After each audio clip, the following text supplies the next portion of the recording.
இந்த வீடியோ பதிவு எடுக்கு அப்படின்னு கேட்டிங்கன்னா, ஒரு 2-3 நாளாகவே எல்லா இன்ஸ்டாகிராம்லேயும் சரி, ஃபேஸ்புக்லேயும் சரி வந்துட்டு என்னுடைய வாட்ஸ்அப் ஸ்டேட்டஸை பற்றி ஒரு விஷயம் எல்லாரும் பகிர்றாங்க. இது ஆக்சுவலாக யாரோ ஒருத்தர் எனக்கு அனுப்பிச்சாங்க. அதை நான் எதாச்சும் வாட்ஸ்அப் ஸ்டேட்டஸில் வச்சுட்டேன். பட் இது இப்படி ஒரு விவாத பொருள் ஆகும்னு எனக்கு தெரியாது. இன்னொரு விஷயம்,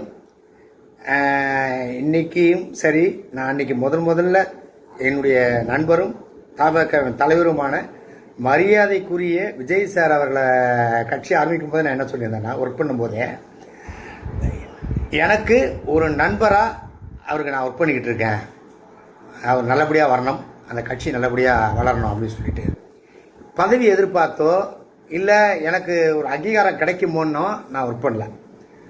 நான் முழுக்க மனதார இன்னைக்கு தைப்பூச திருநாள் அதுவும் ஓப்பனாக நான் சொல்கிறேன். இது யாருக்கு புரியுதோ இல்லையோ, நான் கும்புற கடவுளுக்கு புரியும்.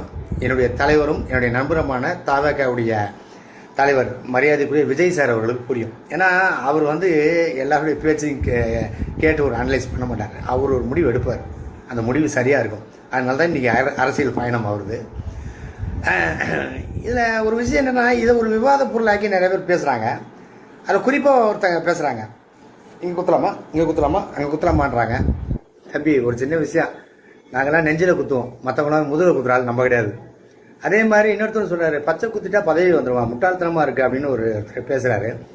அவருக்கு நான் பர்சனலாக ஃபோன் பண்ணி சொன்னேன், சார் பச்சை குத்துறா எனக்கு பதவி வருமா சார் அப்படின்னு அவரை கேட்டேன்னா, ஒரு விஷயம், ஒருத்தரை பற்றி என்னன்னு தெரியாமையே நீங்களாம் பேசுறீங்க தெரியுமா, இதே முதல்ல தவறு. என்னை பற்றி உங்களுக்கு என்ன முழுமையாக தெரியும்? இப்போ பேசின அத்தனை பேரை பற்றி எனக்கு தெரியாது, யாரையுமே நான் உரிமையில் பேசவே இல்லை. இதை நான் ஆரம்பத்திலேருந்தே பண்ணுற ஒரு விஷயம். அதை தாண்டி என்னுடைய தலைவரும் நண்பருமான விஜய் சார் இதுதான், யாரையுமே இது வரைக்கும் உரிமையில் பேசுனதே கிடையாது. அவர் நடிகராக இருக்கும்போதும் சரி, இப்போ தலைவராக இருக்கும்போதும் சரி, வார்த்தையில் ரொம்ப கவனமாக இருப்பார். நான் எங்கேயாவது சின்ன தப்பு பண்ணிடக்கூடாது, இதனால விஜய் சாருக்கு ஏதாவது தவறாயிடும்னு பார்த்து எல்லா விஷயமும் பண்ணுறேன். இன்னொருத்தர் சொல்கிறாரு, நெஞ்சில் பச்சை கொடுத்துருக்காரு, அவர் வீட்டில் அவங்களோட இருக்கும்போது அது அருவருப்பாக இருக்காதா அப்படின்றாரு. ஃபர்ஸ்ட் ஆஃப் ஆல் அவர் ஒரு பெரிய மனுஷன், ஒரு இன்டர்வியூலையோ ஒரு சபையிலோ எப்படி பேசணும் அப்படின்றது என்னை விட அவருக்கு நல்லாவே தெரியும். இன்னொன்று, இந்த வீடியோ மூலியமாக அவருக்கு நான் சொல்லிக்கிறேன்னா, உங்கள் மேலே பெரிய ரெஸ்பெக்ட் வச்சுருக்கேன்.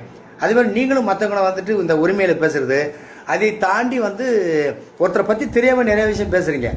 ஆனால் எனக்கு உங்களெல்லாம் ரொம்ப பிடிக்கும். அது ஃபஸ்ட்டு நீங்கள் மைண்டில் வச்சுக்கங்க. ஒன்று, இப்போ ஒரு புற்றுப்புள்ளி வைக்கிறேன். நான் முதல்ல சொன்ன மாதிரி தாவேக்கால எனக்கு பொறுப்பு கொடுப்பாங்கன்னோ இல்லை எனக்கு ஒரு பதவி கிடைக்கும்னா நான் ஒர்க் பண்ணல. இப்போ வரைக்கும் இந்த நிமிஷம் வரைக்கும் ஒர்க் பண்ணிக்கிட்டு இருக்க ரீசன் என்னுடைய தலைவர் எனக்கு நிறைய உதவி பண்ணியிருக்காரு. அந்த நன்றி கடன் ஏதாவது ஒரு விதத்தில் நான் பண்ணணும்னு நினைக்கிறேன். அதனால தான் இப்போ வரைக்கும் ஓடிக்கிட்டு இருக்கேன், எல்லாம் பண்ணிகிட்டு இருக்கேன். நான் யாரை பற்றியும் யாருடைய பேச்சுக்கும் எதுவும் பெருசாக ரெஸ்பான்ஸ் பண்ணல. காரணம் என்னன்னு கேட்டிங்கன்னா, தலைவருக்கு தெரியும் பாலாஜி எப்போ அவருக்கு என்ன பண்ணணும், என்ன கொடுத்தா பாலாஜி இன்னும் ஸ்ட்ராங்காக ஓடுவார் அப்படின்றது அவருக்கு நல்லாவே தெரியும். தைப்பூசம் அன்னைக்கு நான் சொல்கிறேன், கூடிய விரைவில் என்னுடைய தலைவரும் என்னுடைய நண்பருமான விஜய் சார்கிட்டேருந்து எனக்கு ஒரு அழைப்பு வரும். அந்த அழைப்புலேருந்து என்னுடைய ஓட்டம் வேறு மாதிரி இருக்கும். இப்பயும் சொல்கிறேன், பதவிக்காக ஒர்க் பண்ணல. எல்லாத்த விட தலைவர் நான் முதல்ல சொன்ன மாதிரி தான், மார்ச் மாதம் சுற்றுப்பயணம் போகிறாரு. அதுக்கு உறுதுணையாக ஒர்க் பண்ணிகிட்டு இருக்கிற மரியாதைக்குரிய ஆதவர்ஜுனா அவர்களுக்கும் பொதுச் செயலாளர் புஷி ஆனந்த் அவர்களுக்கும் என்னுடைய தலைவருக்கும் முதல் வாழ்த்துக்கள். இந்த சுற்றுப்பயணம் உங்களுக்கு ஒரு பெரிய சேஞ்ச் ஒரு கொடுக்கும், நிறைய தாக்கத்தை ஏற்படுத்தியிருக்கு.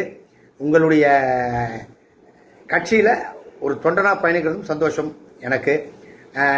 தொண்டனாகவே இருந்தாலும் எனக்கு சந்தோஷம்தான். ஆனால் எப்போதுமே என் தலைவருக்காக குரல் கொடுப்பேன், என் தலைவருக்காக ஒர்க் பண்ணிக்கிட்டே இருப்பேன். இன்னைக்கு தமிழ் கடவுள் முருகருக்கு உகந்த நாள், அதாவது தைப்பூசம். இந்த தைப்பூசத்தன்னைக்கு உங்கள் எல்லாருக்கும் என்னுடைய மனமார்ந்த தைப்பூசம் நல்வாழ்த்துக்கள். மரியாதைக்குரிய விஜய் அவர்களுக்கு என்னுடைய மனமார்ந்த வாழ்த்துக்கள்.